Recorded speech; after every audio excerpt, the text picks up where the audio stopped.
Bersua kembali. Baiklah perkembangan dari negeri-negeri hari ini. Kami mulakan dengan negeri di bawah Bayu.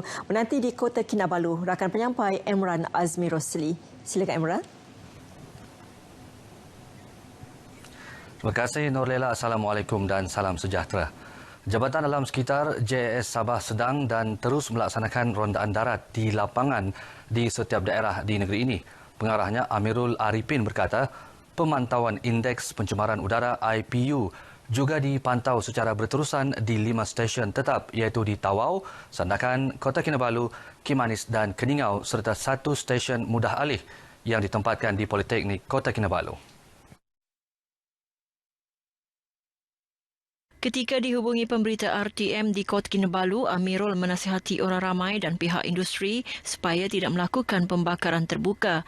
Setakat ini, Tawau daerah pertama mencatatkan jumlah IPU tidak sihat di Sabah iaitu 132 pada pukul 3 petang tadi, manakala 5 stesen lain mencatat bacaan IPU pada tahap sederhana.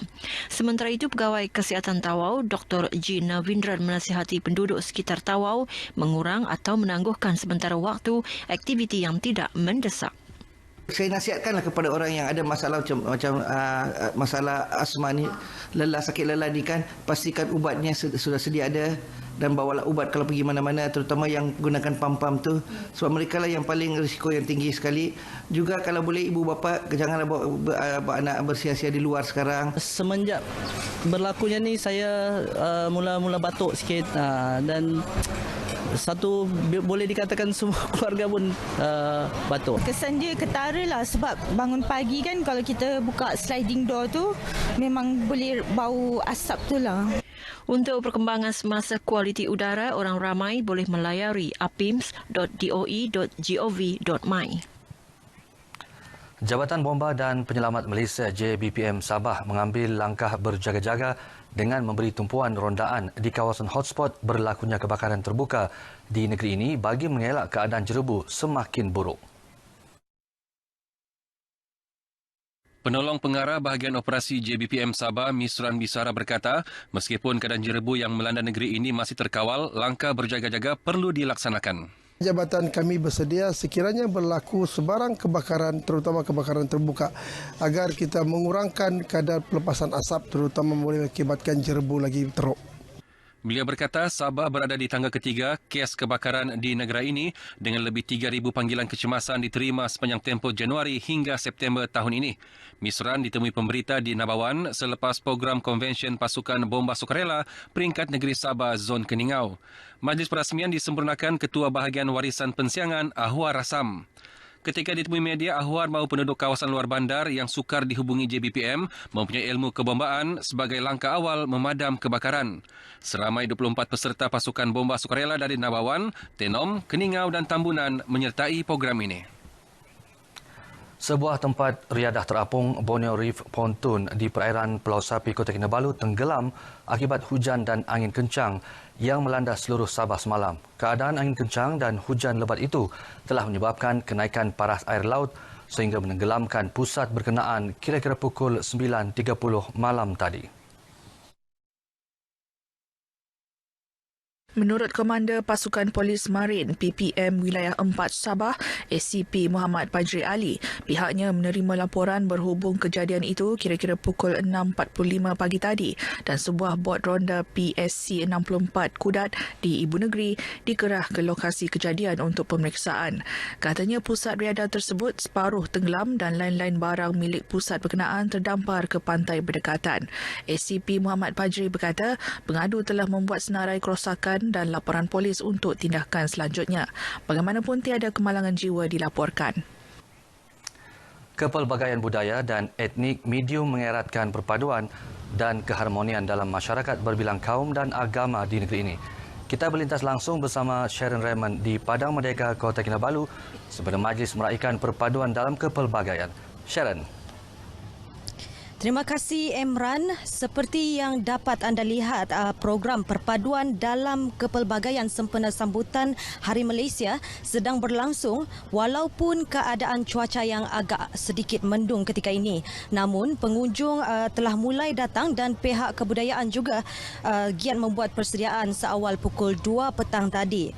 Program yang julung kali diadakan ini adalah anjuran 30 kumpulan etnik dan budaya Sabah, badan bukan kerajaan NGO dan persatuan-persatuan keagamaan antaranya Islam, Kristian, Taois dan juga Hindu. Dan bersama dengan saya petang ini adalah Timbalan Pengerusi Jawatankuasa Masjid Nurul Hikmah Bukit Padang, Tuan Abekan Liun, untuk mengetahui sedikit sebanyak program ini. Selamat petang, Tuan. Selamat petang. Terima kasih, Puan. Tuan mungkin boleh kongsikan sedikit matlamat program ini. Assalamualaikum warahmatullahi wabarakatuh. Terima kasih kepada RTM. Sebenarnya perayaan kali ini merupakan perayaan Hari Malaysia. Tapi walaupun 14 hari bulan, karena 16 hari bulan kita bawa ke Sarawak. Jadi kita telah organize bersama semua agama, Islam, Kristian, Hindu, semua itu berpadu. Nah, dalam temanya pun perpaduan dalam kepelbagaian. Jadi itulah sangat besar maknanya perpaduan dan kepelbagaian. Perpaduan artinya kita bersatu, united. Jadi kalau kita sudah bersatu artinya kita kena ambil kira nilai-nilai kepelbagaian itu. Artinya di sini kita hormat nilai orang lain, kita hormat sama-sama regardless ataupun tidak kira apa agama, bangsa, anutan dia, kepercayaan. Maka bila kita sudah berpadu dalam kepelbagaian maka harmonilah kita. Itulah yang matlamat utama dia. Dan apakah signifikannya kepelbagaian itu pula dikaitkan dengan konteks perpaduan untuk di Sabah ini pula? Okey Puan, signifikannya amat besar sekali. Bukan yang menganjurkan saya ini, kita menyedarkan kepada rakyat Sabah.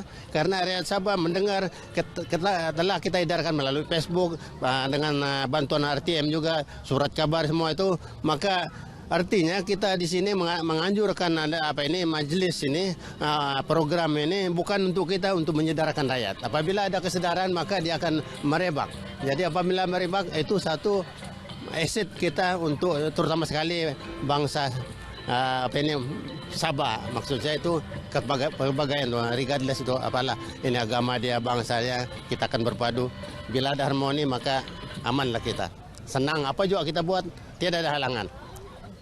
Okey, baik. Terima kasih Tuan. Dan antara yang menarik adalah penampilan khas kumpulan etnik dan budaya yang telah mengharumkan Malaysia dalam pertandingan etnik dan budaya di peringkat antarabangsa.